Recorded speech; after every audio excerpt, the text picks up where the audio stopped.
Viewers, நான் உங்க Rekha cooking channel Rekha பேசுறேங்க. இன்னைக்கு நம்ம பார்க்கக்கூடிய ரெசிபி மேகி நூடுல்ஸ்ங்க. மேகி நூடுல்ஸை வச்சு நம்ம ஒரு தோசை ரெடி பண்ண போறோம். வாங்க எப்படி செய்யலாம்னு பார்க்கலாம். வாங்க வீடியோக்குள்ள போலாம். தண்ணி 1/4 லிட்டருங்க. 1 ஸ்பூனு எண்ணெய்ங்க. நம்ம மேகி மசாலா சேர்த்துக்கலாங்க.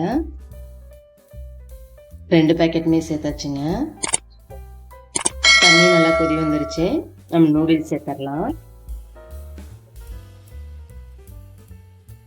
இப்படியே லேசாக திருப்பி விட்டுக்கோங்க. ஈரம் பட்டோடனே கொஞ்சம் உடைய ஆரம்பிக்கும். நம்ம கொஞ்சம் தூள் பண்ணி விட்டுக்கலாம். இது மாதிரி உடைச்சி விட்டுக்கோங்க.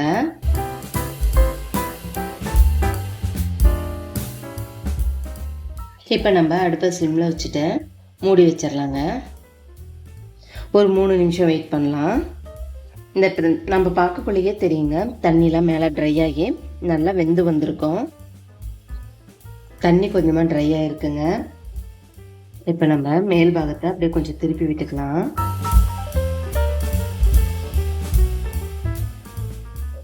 திரும்ப மூடி வச்சிடலாங்க. எல்லாம் தண்ணியும் ட்ரை ஆகட்டும். தண்ணியெலாம் ட்ரை ஆகிடுச்சுங்க.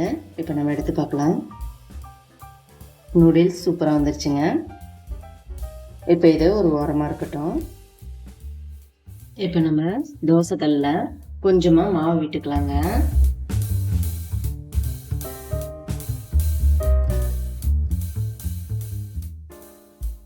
மாவு மேலே இப்படி மேகி போட்டுக்கோங்க. ரொம்ப மொத்தமாக போட்டுக்காதீங்க, கொஞ்சம் தனித்தனியாக இருக்க மாதிரி போட்டுக்கோங்க. இது போல் கொஞ்சம் கூட கேப் இல்லாமல் மேகி வச்சுக்கோங்க. கொஞ்சம் இப்படி அமர்த்தி விட்டுக்கோங்க. அப்போ தான் மாவோட மேகி போய் நல்லா உட்காரும். இதோட நம்ம மேலே லேசாக காஷ்மீரி மிளகாத்தூள் போட்டுக்கலாங்க.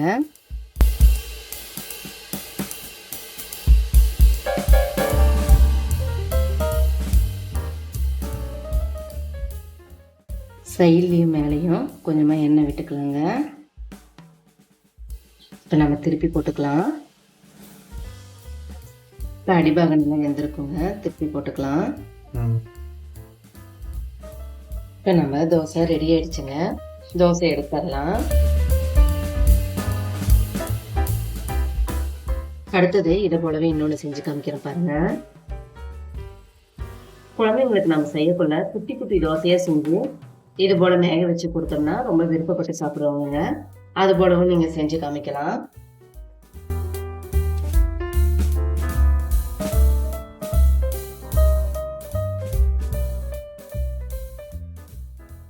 நம்ம அடுத்த தோசையும் ரெடி ஆயிடுச்சுங்க.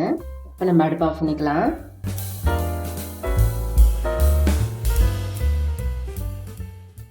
நம்ம மேகி தோசை சூப்பராக ரெடி ஆயிடுச்சுங்க. இது போல் குழந்தைங்களுக்கு செஞ்சு கொடுத்தீங்கன்னாக்க ரொம்ப இன்ட்ரெஸ்டாக சாப்பிடுவாங்க. நீங்களும் இது போல் செய்து பார்த்துட்டு எப்படி இருந்துச்சுன்னு கமெண்ட் பாக்ஸில் கமெண்ட் பண்ணுங்கள். கூடவே சப்ஸ்கிரைப் பண்ணிக்கோங்க. பெல் ஐக்கானை கிளிக் பண்ணிக்கோங்க. நம்ம அடுத்த வீடியோவில் பார்க்கலாம்.